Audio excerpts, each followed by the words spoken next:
കുട്ടികളൊക്കെ സ്കൂൾ വിട്ട് വരുമ്പോൾ വളരെ എളുപ്പത്തിൽ തയ്യാറാക്കിയെടുക്കാൻ വേണ്ടി പറ്റുന്ന നല്ല ടേസ്റ്റി ആയിട്ടുള്ള ഹെൽത്തി ആയിട്ടുള്ള ഒരു സ്നാക്കിൻ്റെ റെസിപ്പിയുമായിട്ടാണ് ഇന്ന് ഞാൻ വന്നിരിക്കുന്നത്. ഇതെങ്ങനെയാണ് ഉണ്ടാക്കുന്നതെന്നൊക്കെ നമുക്കൊന്ന് നോക്കിയിട്ട് വരാം. വീഡിയോയിൽ കടക്കുന്നതിന് മുന്നേ ആയിട്ട് ഞാനിടുന്ന വീഡിയോസ് നിങ്ങൾക്ക് ഇഷ്ടമാവുന്നുണ്ടെങ്കിൽ എൻ്റെ ചാനലൊന്ന് സബ്സ്ക്രൈബ് ചെയ്ത് സപ്പോർട്ട് ചെയ്യാൻ മറന്നു പോകല്ലേ. സബ്സ്ക്രൈബ് ചെയ്യുമ്പോൾ തൊട്ടടുത്ത് കാണുന്ന ബെല്ലൈക്കൺ പ്രസ് ചെയ്ത് ഓൾ എന്ന ഓപ്ഷൻ എനേബിൾ ചെയ്യുകയാണെങ്കിൽ ഞാനിടുന്ന വീഡിയോസിൻ്റെ നോട്ടിഫിക്കേഷൻ നിങ്ങൾക്ക് കിട്ടുന്നതായിരിക്കും. ഇതുണ്ടാക്കാനായിട്ട് ആദ്യം തന്നെ ഞാനിവിടെ മിക്സറിൻ്റെ ജാർ എടുത്തിട്ടുണ്ട്. അതിലേക്ക് 1 കപ്പ് വറുത്ത ഫൈനായിട്ടുള്ള അരിപ്പൊടിയാണ് ചേർത്ത് കൊടുക്കുന്നത്. ഇത് നൂൽപ്പെട്ട് പത്തിരിയൊക്കെ ഉണ്ടാക്കാൻ വേണ്ടി ഉപയോഗിക്കുന്ന ആ ഒരു പൊടിയാണ്. നിങ്ങൾക്ക് വറക്കാത്ത നല്ല ഫൈനായിട്ടുള്ള അരിപ്പൊടി വേണമെങ്കിലും ഉപയോഗിക്കാവുന്നതാണ്. ഇതിലേക്ക് 1/4 കപ്പ് ഗോതമ്പ് പൊടി ചേർത്ത് കൊടുത്തിട്ടുണ്ട്. ഇനി ഇതിലേക്ക് മധുരത്തിന് പാകത്തിന് ഞാനിവിടെ ശർക്കര പൊടിച്ചതാണ് ചേർത്ത് കൊടുക്കുന്നത്. ഞാനിവിടെ ശർക്കര പാനിയാക്കാതെ ഡയറക്റ്റായിട്ടാണ് ചേർത്ത് കൊടുക്കുന്നത്. ഇതിലൊരു അഴുക്കും ഇല്ലയെന്ന് ഉറപ്പുള്ളതുകൊണ്ടാണ് അങ്ങനെ ചേർത്ത് കൊടുക്കുന്നത്.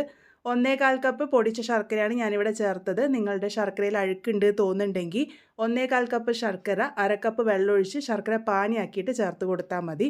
ഇതിലേക്ക് 1 നുള്ളു ഉപ്പ് ചേർത്ത് കൊടുത്തിട്ടുണ്ട്. അതുപോലെ തന്നെ 4 ഏലക്കായുടെ തോലൊക്കെ കളഞ്ഞിട്ടിട്ട് കൊടുത്തിട്ടുണ്ട്. ഇതിലേക്ക് 1/4 ടീസ്പൂൺ ജീരകമാണ് ചേർത്ത് കൊടുത്തത്, സാധാരണ ജീരകം. ഇനി ഇതിലേക്ക് വെള്ളം ഒഴിച്ചിട്ട് ഞാനിവിടെ നന്നായിട്ട് അരച്ചെടുക്കാനാണ് പോകുന്നത്. ആദ്യം ഏകദേശം 1/2 കപ്പ് വെള്ളം ഒഴിച്ചിട്ടുണ്ട്. എന്നിട്ട് നല്ലപോലെ അരച്ചെടുത്ത് ഒരു 1/4 കപ്പും കൂടെ വെള്ളം ചേർത്തിട്ടുണ്ട്. ടോട്ടലായിട്ട് 3/4 കപ്പ് വെള്ളം ചേർത്ത് ഞാനിവിടെ അരച്ചെടുത്തിട്ടുണ്ട്. ഇനി ഇതിലേക്ക് 1/4 കപ്പ് റവയാണ് ചേർത്ത് കൊടുക്കുന്നത്. നല്ലപോലെ അരച്ചെടുത്തതിന് ശേഷം റവ ചേർത്താൽ മതി. റവ ചേർത്ത് പിന്നെ നല്ലോണം അരച്ചെടുക്കേണ്ട ആവശ്യമില്ല. ഒരല്പം തരിതരിപ്പായിട്ടുള്ള ബാറ്ററാണ് നമുക്ക് ആവശ്യമായിട്ടുള്ളത്. ഈ ഒരു രീതിക്കാണ് നമ്മളുടെ കൂട്ടിൻ്റെ കൺസിസ്റ്റൻസി ഉണ്ടാവുക. ഒരുപാട് തിക്കും അല്ല, ഒരുപാട് ലൂസും അല്ല, ഏകദേശം ഒരു ദോശമാവിൻ്റെ ഒക്കെ പരുവത്തിൽ. ഇനി ഇതിലേക്ക് തേങ്ങ വറുത്തിടാനാണ് പോകുന്നത്. അതിന് വേണ്ടിയിട്ട് ഒരു പാനിലേക്ക് 1/2 ടീസ്പൂൺ നെയ്യ് ചേർത്ത് കൊടുത്തിട്ടുണ്ട്. നെയ്യൊന്ന് ചൂടായി വരുമ്പോൾ 1/2 കപ്പ് തേങ്ങ ചിരകിയതാണ് ചേർത്ത് കൊടുത്തിരിക്കുന്നത്. അതിന് നെയ്യിൽ ഒന്ന് നന്നായിട്ട് മൂപ്പിച്ചെടുക്കാം. ഒരു ലൈറ്റ് ഗോൾഡൻ ബ്രൗൺ കളർ ആകുന്നത് വരെയാണ് ഞാനിവിടെ മൂപ്പിച്ചെടുത്തിരിക്കുന്നത്. നിങ്ങൾക്കിതുപോലെ തേങ്ങ ചിരകിയതോ അല്ലാന്നുണ്ടെങ്കിൽ തേങ്ങ കൊത്തോ ഇതുപോലെ ചേർത്ത് കൊടുക്കാവുന്നതാണ്. അപ്പോൾ ഇത് നന്നായിട്ട് വറുത്തെടുത്തതിന് ശേഷം ഞാനിവിടെ ഡയറക്റ്റായിട്ട് ചേർത്ത് കൊടുക്കുന്നുണ്ട്. ചൂടാറാനൊന്നും നിന്നിട്ടില്ല, ഡയറക്റ്റായിട്ട് ചേർത്ത് കൊടുത്തിട്ടുണ്ട്.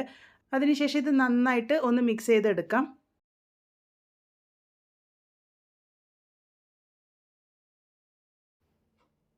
ഇനി ഇതിലേക്ക് 1 ടേബിൾ സ്പൂൺ വെളുത്ത എള്ളാണ് ഞാനിവിടെ ചേർത്ത് കൊടുത്തിരിക്കുന്നത്. നിങ്ങളുടെ കയ്യിൽ കറുത്ത എള്ളാണുണ്ടെങ്കിൽ അത് ചേർത്താലും മതിയാകും. പിന്നെ 1/4 ടീസ്പൂണിൻ്റെ പകുതി അളവ് ബേക്കിംഗ് സോഡയാണ് ചേർത്ത് കൊടുത്തിരിക്കുന്നത്.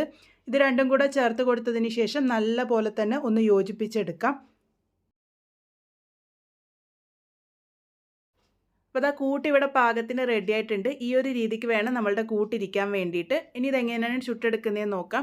അതിന് വേണ്ടിയിട്ട് ഉണ്ണിയപ്പ ചട്ടിയാണ് ഞാനിവിടെ എടുത്തിരിക്കുന്നത്. അതിലേക്ക് കുറച്ച് എണ്ണ ഒന്ന് സ്പ്രെഡ് ചെയ്ത് കൊടുക്കുന്നത് മാത്രമേ ഉള്ളൂ. ഒരുപാട് എണ്ണയുടെ ഒന്നും ആവശ്യമില്ല. ഇതുപോലെ എണ്ണയൊന്ന് സ്പ്രെഡ് ചെയ്ത് കൊടുത്തതിന് ശേഷം ഓരോ കുഴിയിലേക്കുമായിട്ട് നമുക്ക് കൂട്ടൊഴിച്ച് കൊടുക്കാം. പാത്രം നല്ല ചൂടായതിന് ശേഷമാണ് ഞാനിവിടെ ഒഴിച്ച് കൊടുത്തിരിക്കുന്നത്. ഇതുപോലെ ഒഴിച്ച് കൊടുത്തതിന് ശേഷം പിന്നെ ഫ്ലെയിം ലോയിൽ വെച്ചിട്ട് വേണം നമ്മളിത് കുക്ക് ചെയ്തെടുക്കാൻ വേണ്ടിയിട്ട്. ഇനി ഇത് അടച്ചു വെച്ച് കൊടുക്കാം. അടച്ചു വെച്ച് ലോ ഫ്ലെയിമിൽ വെച്ചിട്ട് വേണം ഇത് കുക്ക് ചെയ്യാൻ വേണ്ടിയിട്ട്. ഏകദേശം 5 മിനിറ്റോളം എടുക്കും അതൊന്ന് പാകത്തിന് റെഡിയായി കിട്ടാൻ വേണ്ടിയിട്ട്. ഇപ്പോൾ ഇത് നല്ല പോലെ തന്നെ വെന്ത് വന്നിട്ടുണ്ട്. ഒരു ഭാഗം നല്ല പോലെ തന്നെ ഫ്രൈ ആയി വന്നിട്ടുണ്ട്. ഇനി നമുക്കിത് മറിച്ചിട്ട് കൊടുക്കാം.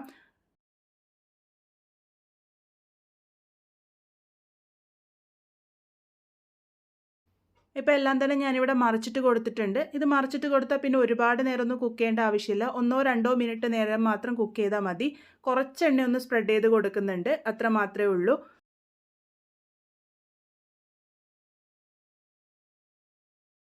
ഇത് മറിച്ചിട്ട് കൊടുത്ത് പിന്നെ അടച്ചു വെക്കേണ്ട ആവശ്യമില്ല. ജസ്റ്റ് ഒന്ന് ആ ഒരു ഭാഗം മൊരിഞ്ഞ് വരുന്നത് വരെ മാത്രം വേവിച്ചെടുത്താൽ മതി. ലോ ഫ്ലെയിമിൽ തന്നെയാണ് വേവിച്ചെടുക്കേണ്ടത്. ഇതിപ്പോൾ പാകത്തിന് റെഡി ആയിട്ടുണ്ട്. നമുക്കിത് മാറ്റിയെടുക്കാം. ഇതേപോലെ തന്നെ ബാക്കിയുള്ളതൊക്കെ റെഡിയാക്കി എടുക്കാം. അപ്പോൾ വളരെ ടേസ്റ്റി ആയിട്ടുള്ള നമ്മുടെ പലഹാരം ഇവിടെ റെഡി ആയിട്ടുണ്ട്. എല്ലാവരുടെയും വീട്ടിൽ സാധാരണഗതിയിൽ കാണുന്ന കുറച്ച് ചേരുവകൾ മാത്രമേ നമുക്ക് ഈ ഒരു പലഹാരം ഉണ്ടാക്കാനായിട്ട് ആവശ്യമായിട്ടുള്ളൂ.